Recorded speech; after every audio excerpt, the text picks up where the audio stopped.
Hey everyone, welcome back to our channel. Today, we're going to explore a powerful feature of SQL in Microsoft Access, the where clause.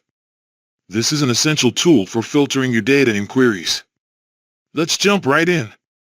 So, what exactly is the where clause? The where clause is used in SQL to specify conditions that filter the records returned by a query. It helps you narrow down your results, allowing you to focus on specific data points. The basic syntax of a query with a where clause looks like this. Select column 1, column 2 from table name where condition. Here's what each part means.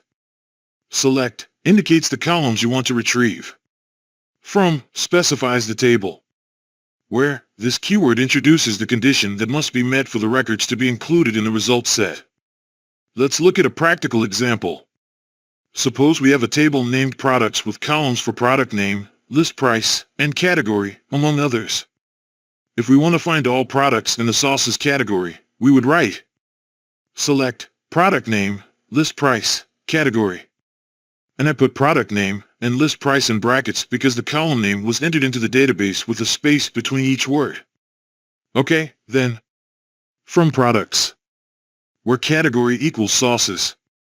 When you run this query, Access will display only the products that are sauces. You can also use comparison operators in your where clause to create more complex conditions. For instance, if you want to find products that are sauces and have a price over $30, you would add to your script and list price greater than 30. This allows you to filter your results based on additional criteria and numeric criteria, making your queries even more powerful. And that's a wrap on using the where clause in SQL queries. By mastering this feature, you can filter your data effectively and get exactly the information you need. If you found this video helpful, please give us a thumbs up and subscribe for more Access SQL tips. Thanks for watching, and we'll see you in the next video.